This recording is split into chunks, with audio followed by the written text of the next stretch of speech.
नमस्कार दोस्तों, स्वागत आप सभी का। मेरा नाम है विक्रम, आप देख रहे हैं वीके मैथ यूट्यूब चैनल। तो आज का जो ये वीडियो दोस्तों इंडियन आर्मी जीडी की मैथमेटिक्स के लिए गुणनखंड फैक्टर्स का पार्ट फर्स्ट है, जिसमें हम इसका बेसिक कॉन्सेप्ट और इसके फॉर्मूला के बारे में समझने वाले हैं। तो इससे पहले के वीडियो में दोस्तों हमने पृष्ठीय क्षेत्रफल एवं आयतन का टॉपिक क्लियर किया है। तो अगर वो वीडियो आप देखना चाहते हैं तो प्लेलिस्ट का लिंक डिस्क्रिप्शन में दिया गया है, वहां पर क्लिक करके वो वीडियो भी देख सकते हैं। चलिए आज के इस वीडियो को शुरू करते हैं। तो यहाँ पर दोस्तों जो फैक्टर्स है, जो गुणनखंड है, वो हम सीखने वाले हैं बीजगणित में। बीजगणित अलजेब्रिक मैथ से जो भी क्वेश्चन हमें दिए जाते हैं उसमें दोस्तों जो फैक्टर के क्वेश्चन है, किस प्रकार से फॉर्मूला से क्वेश्चन हमें पूछे जाते हैं, उसके बारे में हम सीखेंगे। तो यहाँ पर दोस्तों सबसे पहले हम गुणनखंड फैक्टर्स की जो डेफिनेशन है, जो परिभाषा है, वो हम समझ लेते हैं। यहाँ पर देखिए गुणनखंड किसे कहते हैं? जब दो या दो से अधिक राशियों का गुणा किया जाता है तो जो परिणाम प्राप्त होता है उसे दोस्तों गुणनफल कहते हैं। और जो राशियां गुणा करने में काम में ली जाती है, वही राशियां उस गुणनफल के गुणनखंड कहलाती है। जैसे यहाँ पर दोस्तों एक एग्जाम्पल से हम समझ लेते हैं। जैसे मान लीजिए हम संख्या 2 और 3 का गुणा कराते हैं, तो गुणा कराने पर क्या आएगा? 6 आएगा। तो यहाँ पर दो राशियां हमने गुणा कराई है तो हमें 6 प्राप्त हुआ है। तो ये 6 क्या है? ये है दोस्तों गुणनफल, जिसे कहते हैं प्रोडक्ट। अब यहाँ पर जो राशियां हमने गुणा किया, जैसे 2 और 3 है, तो 6 के 2 और 3 क्या हो जाएंगे? गुणनखंड हो जाएंगे। ठीक है, इस प्रकार से होता है। तो यहाँ पर हम समझने वाले हैं अलजेब्रिक मैथ। तो इसमें दोस्तों देखिए किस प्रकार से हम समझ सकते हैं। जैसे यहाँ पर हम एग्जाम्पल लेते हैं। जैसे यहाँ पर दोस्तों कोई व्यंजक हम लेते हैं, जैसे मान लीजिए 3a + 3b। ठीक है, इसके हमें गुणनखंड ज्ञात करने हैं। तो गुणनखंड देखिए किस प्रकार से ज्ञात करेंगे। यहाँ पर दोस्तों देखिए 3a + 3b ये पूरा एक व्यंजक है और इसमें देखिए 2 पद है। तो दोनों पदों में देखिए 3-3 उभयनिष्ठ है, 3-3 कॉमन है। तो यहाँ पर हम क्या कर सकते हैं? 3 को उभयनिष्ठ ले लेंगे तो अंदर देखिए क्या रहेगा? a यहाँ पर बचेगा, क्योंकि यहाँ पर दोस्तों 3a है तो 3 का भाग लगेगा तो 3 हट जाएगा। यहाँ पर भी दोस्तों 3 हटेगा तो b रहेगा। ठीक है, तो यहाँ पर दोस्तों हमारे पास आया 3 ब्रैकेट में a + b। तो यहाँ पर दोस्तों जो ये व्यंजक था 3a + 3b, इसके 2 गुणनखंड हो जाएंगे। एक तो 3 हो जाएगा, देखिए 3 है, इसके साथ में गुणा में ये है, और दूसरा हो जाएगा a + b।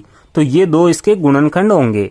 अब यहाँ पर दोस्तों बीजगणित में गुणनखंड निकालने के कुछ महत्वपूर्ण नियम हैं, जो हम समझ लेते हैं। जहां पर दोस्तों हम सूत्र के आधार पर समझेंगे और सूत्र के आधार पर किस प्रकार से क्वेश्चन हम सोल्व करेंगे। देखिए सबसे पहला यहाँ पर दोस्तों सूत्र क्या है? यहाँ पर है ax + bx + cx। ठीक है, इस प्रकार से हमें कोई व्यंजक दिया जाता है, जिसमें यहाँ पर दोस्तों a, b, c क्या है? अचर राशियां हैं, और x क्या है? चर राशि है। तो इसे दोस्तों किस प्रकार से हम सोल्व करेंगे? यहाँ पर देखिए 3 पद हैं, तो तीनों में देखिए x कॉमन आ रहा है। तो यहाँ पर बाहर हम x कॉमन लेंगे तो अंदर क्या बचेगा? देखिए a + b + c। ठीक है, क्योंकि x का भाग लगेगा तीनों पदों में तो x हट जाएगा। तो यहाँ पर ये हमारा आंसर होगा। तो चलिए इसके लिए हम एक एग्जाम्पल ले लेते हैं और इसे अच्छे से समझ लेते हैं।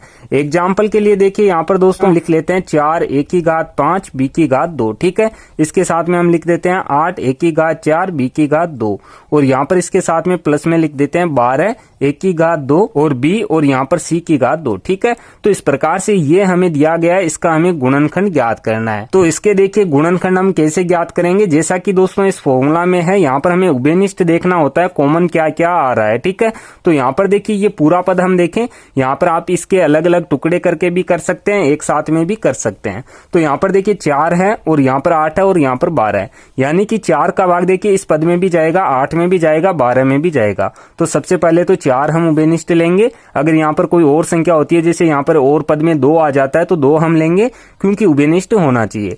इसके बाद में देखिए 1 की घात यहाँ पर 5 है, 1 की घात यहाँ पर 4 है, 1 की घात यहाँ पर 2 है। तो यहाँ पर दोस्तों मिनिमम 1 की घात 2 है। तो यहाँ पर दोस्तों इस 4 के साथ में हम क्या करेंगे? 1 की घात 2 ही कॉमन लेंगे। ठीक है, अब इसके बाद में हम देखेंगे b की घात निम्नतम कितनी है, जिसका बाकी सभी पदों में चला जाए। तो यहाँ पर देखिए b की घात 2 है, यहाँ पर भी 2 है, और यहाँ पर केवल a घात है।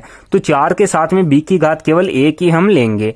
इसके बाद में यहाँ पर हम देखें तो c इसमें दिया गया है, लेकिन इन दोनों पदों में नहीं है, तो यहाँ पर हमें कॉमन नहीं लेना है। तो यहाँ पर देखिए कॉमन क्या आया है? 4a² b आया है। तो यहाँ पर देखिए 4a² b यहाँ पर हम कॉमन लेंगे और इसका भाग इन तीनों पदों में लगाते जाएंगे। तो यहाँ पर देखिए 4 का भाग 4 में एक बार जाएगा, ए की घात 2 है, यहाँ पर ए की घात 5 है, तो 2 घात कटेगी, केवल कितना बचेगा, ए की घात 3। ठीक है, यहाँ पर बी है, यहाँ पर बी की घात 2 है, तो ए घात इससे कट जाएगी, केवल बी रहेगा। तो यहाँ पर आएगा दोस्तों ए की घात 3 बी, आगे माइनस का चिन्ह है। अब देखिए 4 का भाग लगाएंगे, 8 में 2 बार जाएगा। ए की घात 2 है, ए की घात 4 है, तो केवल ए की घात 2 रह जाएगी। बी की घात 1 है, बी की घात 2 है, तो केवल बी की घात 1 रह जाएगी, और ए घात लिखने की आवश्यकता नहीं है। अब यहाँ पर देखिए प्लस 4 का भाग 12 में लगाएंगे, कितनी बार जाएगा, 3 बार। ए की घात यहाँ पर 2 है, यहाँ पर भी 2 है, तो पद हट जाएगा पूरा। यहाँ पर देखिए बी की घात 1 है, यहाँ पर भी 1 है, तो ये भी पद हट जाएगा, लेकिन यहाँ पर केवल सी की घात 2 रह जाएगा। तो इस प्रकार से हमने उभयनिष्ठ ले लिया है। इसके साथ में दोस्तों आप उभयनिष्ठ लेना भी सीख जाएंगे। तो इस प्रकार से दोस्तों इसके देखिए 2 गुणनखंड हो रहे हैं। पहला है 4 ए की घात 2 बी, और दूसरा है ब्रैकेट में यहाँ पर देखिए जो ये हमें दिया गया है ए की घात 3 बी माइनस 2 ए की घात 2 बी प्लस 3 सी की घात 2। तो इस प्रकार से इस व्यंजक के या इस बहुपद के हम कहें कितने 2 गुणनखंड बन रहे हैं। तो इस प्रकार से इस सूत्र से, इस फॉर्मूला से हम गुणनखंड ज्ञात कर सकते हैं।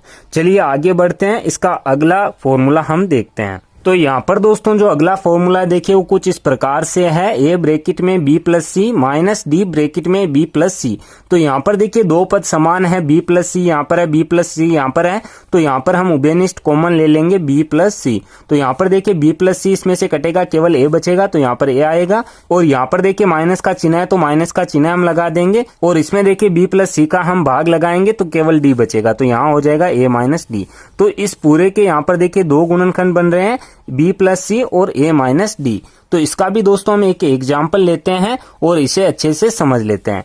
एग्जाम्पल में देखिए हम इस प्रकार से इसका एग्जाम्पल ले सकते हैं, जैसे 5x ब्रैकेट में x माइनस वाई हो सकता है, और प्लस यहाँ पर 7y, और ब्रैकेट में यहाँ पर हो सकता है x माइनस वाई। तो अब यहाँ पर दोस्तों इसे हमें सोल्व करना है। तो यहाँ पर देखिए जैसा कि फॉर्मूला में है, यहाँ पर कोई एक संख्या कॉमन होनी चाहिए, चर राशि हो या अचर राशि। तो यहाँ पर देखिए x माइनस वाई है, यहाँ पर x माइनस वाई है, तो यहाँ पर हम उभयनिष्ठ ले लेंगे x माइनस वाई। ठीक है, और यहाँ पर देखिए क्या बचेगा, x माइनस वाई का इस पद में भाग लगाएंगे तो ये कट जाएगा, केवल बचेगा 5x। ठीक है, और यहाँ पर भी x माइनस वाई का भाग लगाएंगे तो ये पूरा पद x माइनस वाई का कट जाएगा, केवल रहेगा 7y। तो यहाँ पर प्लस का चिन्ह है, तो यहाँ पर भी हमें प्लस का लगाना है 7y। ठीक है, अब यहाँ पर देखिए ये जो हमें दिया गया था इसके हमने गुणनखंड कर लिए। इसके दोस्तों गुणनखंड देखिए क्या आए हैं, पहला है x माइनस वाई और दूसरा है यहाँ पर 5x प्लस 7y। तो इस प्रकार से दोस्तों हम गुणनखंड ज्ञात करेंगे। चलिए आगे बढ़ते हैं, इसके आगे के फॉर्मूला हम देखते हैं। तो यहाँ पर दोस्तों सूत्र नंबर 3 है, जो फॉर्मूला नंबर 3 है वो कुछ इस प्रकार से है, a प्लस बी का होल स्क्वायर। तो a प्लस बी के होल स्क्वायर का फॉर्मूला होता है दोस्तों a square plus 2ab plus b square. ठीक है, अब यहाँ पर देखिए जब इस प्रकार से हमें दिया जाएगा और विस्तार हमें पूछा जाएगा तो इसका विस्तार इस प्रकार से होगा।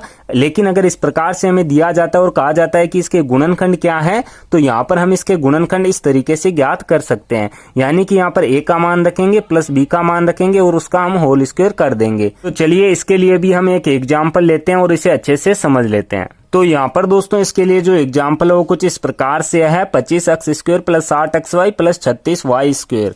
तो यहाँ पर देखिए इसके गुणनखंड हम कैसे करेंगे। यहाँ पर दोस्तों a और b क्या होगा, देखिए यहाँ पर इस रूप में हमें दिया गया और इस रूप में हमें इसे ज्ञात करना है।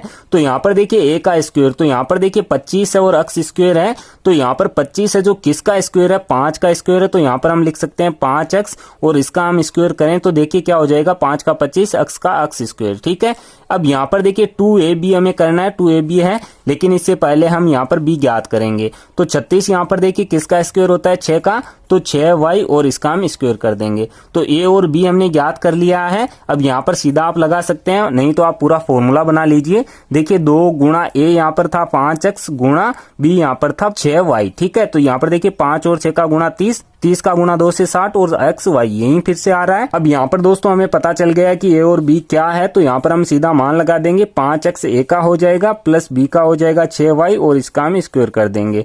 तो इसका गुणनखंड क्या हो जाएगा, 5x प्लस 6y का होल स्क्वायर। तो ये है दोस्तों फॉर्मूला नंबर 3 जो है a प्लस b का होल स्क्वायर। अब इसी प्रकार से दोस्तों इसका सूत्र नंबर 4 जो है वो कुछ इस प्रकार से है, a माइनस b का होल स्क्वायर।